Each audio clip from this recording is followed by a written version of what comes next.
안녕하십니까. 오산대학교 스마트 IT과 황정태입니다. 딥러닝 이미지 분석을 활용한 동물 외형 인식에 관한 논문 발표를 시작하겠습니다. 발표 순서는 다음과 같습니다. 먼저 기술 제한 배경에 대해서 말씀드리겠습니다. 반려동물 등록 비율 증가표를 보시면 알 수 있듯이 2018년에 비해 2019년도에 반려동물을 키우는 가구의 비율이 급증한 것을 보실 수 있는데, 이유는 1인 가구의 증가, 코로나 팬데믹으로 인한 집에서 생활하는 시간이 증가하는 등의 다양한 이유가 있을 수 있습니다.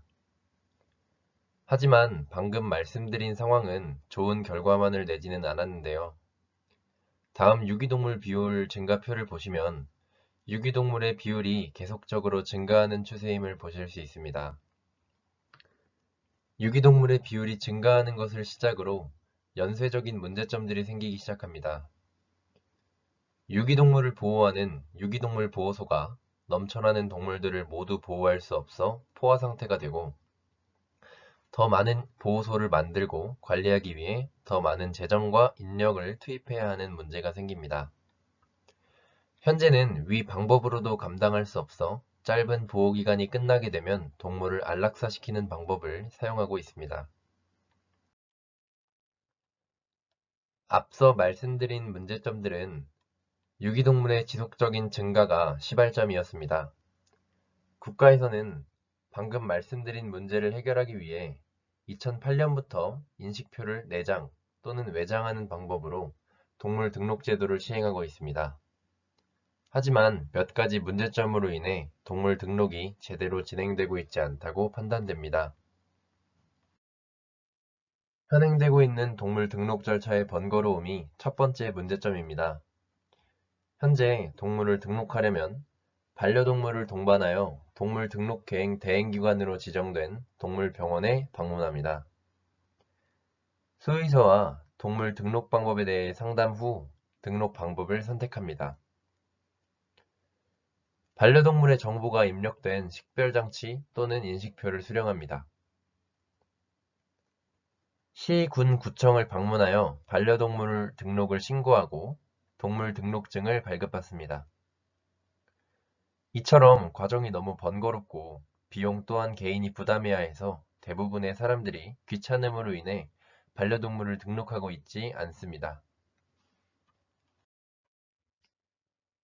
다음 문제로 동물 등록 장치의 문제점이 있습니다. 현행 동물 등록 제도의 등록 방법은 크게 외장형과 내장형 두 가지로 나뉩니다. 외장형은 목걸이 또는 인식표인데, 외장형인 만큼 분실의 우려가 있고 쉽게 제거가 가능해서 유기를 방지할 수 없습니다.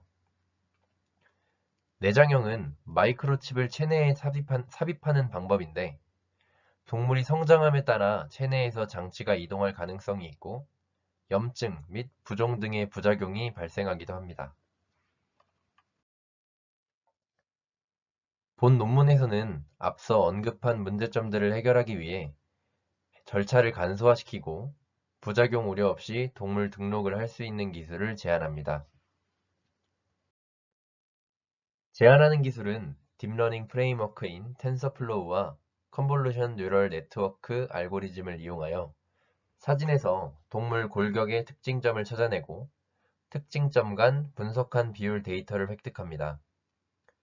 이렇게 얻은 데이터로 각 개체를 특정 지을 수 있게 되고 다양한 이점을 기대할 수 있습니다.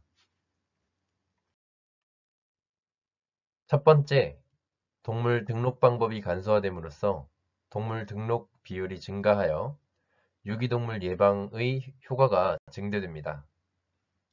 두 번째, 유기동물 비율이 감소하여 유기동물 보호소의 포화 문제가 해결됩니다. 따라서 자연스럽게 동물 보호소의 재정, 인력적 문제가 완화되고 동물 보호소의 포화 문제가 해결됨으로써 안락사의 비율 또한 감소할 것으로 예상합니다. 마지막으로 동물 보호소에서 제공하는 유기동물 공고 사진에 본 기술을 적용하면 반려동물을 잃어버렸을 때 보호소에서 보다 쉽게 동물을 찾을 수 있을 것으로 기대합니다. 앞으로의 연구 계획은 개선된 딥러닝 모델과 이미지 인식 기술을 적용하여 개체 간 정확한 식별이 가능하도록 연구할 예정입니다.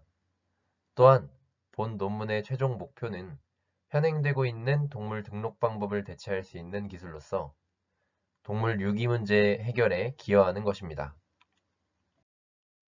이상 발표 마치겠습니다. 감사합니다.